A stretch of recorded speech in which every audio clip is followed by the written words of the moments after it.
오늘 시편 13편의 말씀은 다윗의 탄식시입니다. 말씀을 읽으면서 보셨지만 언제까지입니까? 라는 반복되는 그 질문 속에서 다윗의 간절함을 우리가 보게 됩니다. 버려진 것 같은 느낌이 드는 거죠.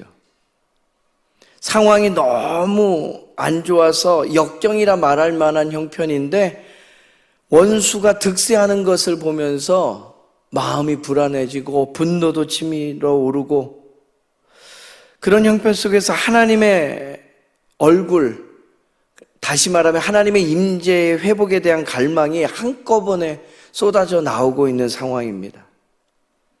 그런데 이 시는 절망으로 끝나지 않습니다. 다윗은 하나님 응답하여 주옵소서 그렇게 기도한 뒤에 결국 오늘 시편의 마지막에 보면 내가 하나님을 찬송하오리니 라는 믿음의 고백으로 방향을 틀고 그 고백을 담아내는 것을 보게 돼요. 기도가 어떤 것인지를 우리에게 알게 하십니다. 기도는 상황을 즉시 바꾸지는 못해도 우리의 마음의 중심을 하나님께로 돌려 세우는 것, 바로 그것입니다. 오늘 시편 13편을 통해서 하나님께서 우리에게 가르쳐 알게 하고자 하시는 말씀은 바로 이것입니다. 첫 번째, 탄식을 숨기지 말고 하나님께 아뢰라 라는 거죠. 1절 말씀입니다. 시편 13편 1절 말씀을 다시 한번 한 목소리로 읽도록 하겠습니다. 여호와여, 어느 때까지이니까 나를 영원히 잊으시나이까? 주의 얼굴을 나에게서 어느 때까지 숨기시겠나이까? 아멘. 다윗은 이어서 2절까지 거듭 반복해서 묻습니다. 언제까지 나를 잊으시겠습니까? 언제까지 숨기려 하시겠습니까? 어느 때까지 그리 하시겠습니까? 여기서 중요한 건요, 다윗이 왜 저래? 왜 하나님 앞에 저럴 수 있지?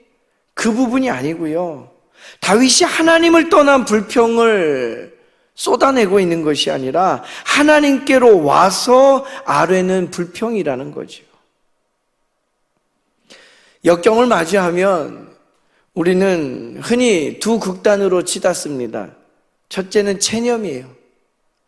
아이고, 기도해도 소용없어. 두 번째는요, 과장된 포장이에요. 괜찮아. 막 손도 떨고 있고 심장은 쿵쾅쿵쾅 뛰는데 괜찮다고 말만 해요. 하지만 오늘 시편 13편의 말씀은 우리에게 건강한 믿음의 길을 제3의 길로 보여주는 거예요.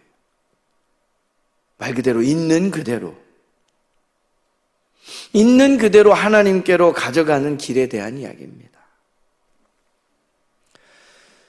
토마스 아켄피스는요, 그리스도를 본받아에서 고난의 순간에 사람이 의지할 곳이 무너져 버렸을 때 하나님께 도움을 구하는 법을 우리에게 훈련하여 가르쳐줘요. 역경은 우리를 작게 만들지만 동시에 기도를 진짜로 바꾸어 주기도 합니다. 할렐루야. 거칠의 형식적인 기도에서 그치고 머무는 것이 아니라 이제 진짜 살고 싶습니다. 하나님 앞에 붙들고 매달려서 간절함을 담은 기도가 무엇인지를 역경은 우리에게 알게 해요. 하나님의 약속이 있습니다. 이 역경 속에서 기도로 응답받은 인생들의 믿음의 고백 노래가 있습니다. 시편 62편 8절 말씀에 보면 마음을 그 앞에 토하라라고 얘기해요. 쏟아놓는 거예요. 오직 하나님 앞에서만 할 수 있는 이야기. 너무나 간절해서 그것을 토하듯이 하나님 앞에 아뢰라는 거예요. 베드로전서 5장 7절 말씀에도 그 약속의 말씀이 새겨집니다. 너희 염려를 다 주께 맡기라. 오늘 이 아침 우리의 마음속의 질문을 하나님께로 옮겨 적기를 바랍니다. 하나님께 따지는 말처럼 들릴까 두려워하지 마십시오. 하나님은 정직한 부르짖음을 외면하지 않으시는 분이십니다. 그러니 탄식을 숨기지 말고 온전히 하나님 앞에 나와 믿음의 고백을 담아내는 저와 여러분 되기를 간절히 소망합니다. 두 번째요, 하나님께서 우리에게 허락하시는 말씀은 도움을 구하라는 거예요. 하나님께서 그러면 눈을 밝히시고 찬송을 회복시켜 주신다라는 거예요. 오늘 다윗의 간구는 매우 구체적입니다. 그 중에 우리 3절 말씀입니다. 3절 말씀을 한 목소리로 받들어 읽겠습니다. 여호와 내 하나님이여 나를 생각하사 응답하시고 나의 눈을 밝히소서. 두렵건대 내가 사망의 잠을 잘까 하오며.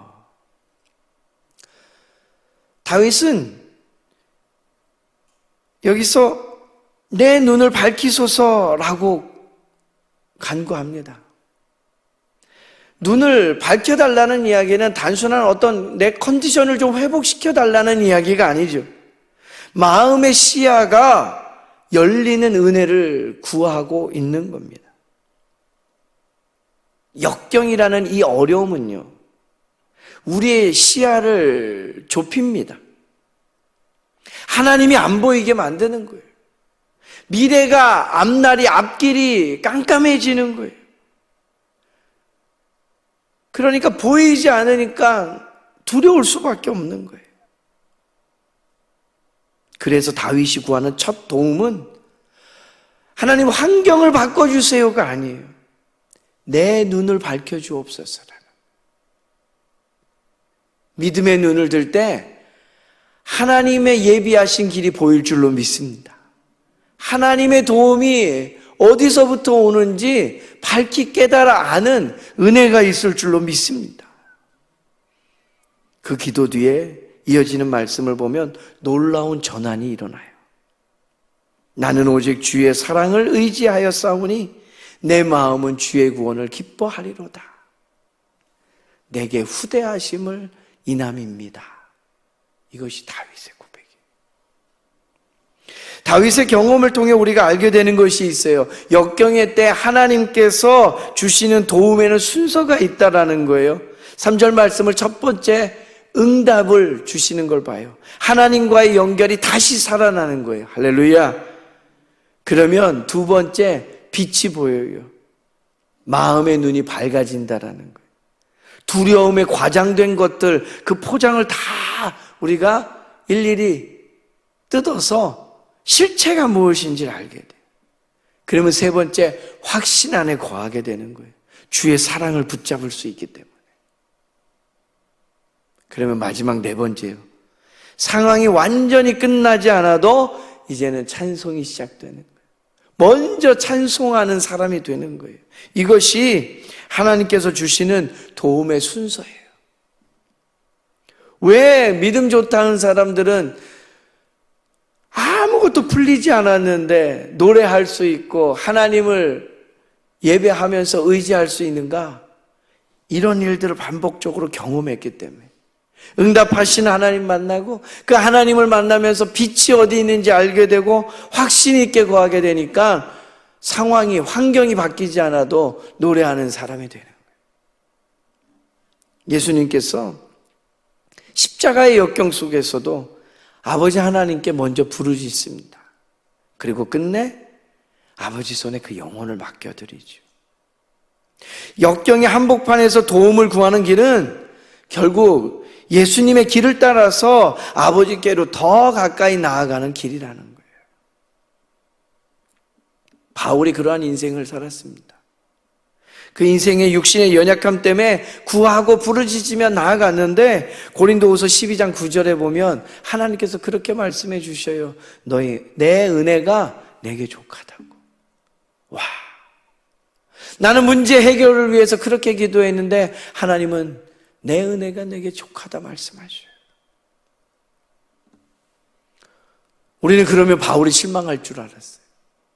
그런데 로마서 8장 38절 39절 말씀에 보면 바울은 그 은혜를 체험하고는 이렇게 이야기합니다. 우리를 우리 주 그리스도 예수 안에 있는 하나님의 사랑에서 끊을 수 없으리라. 할렐루야.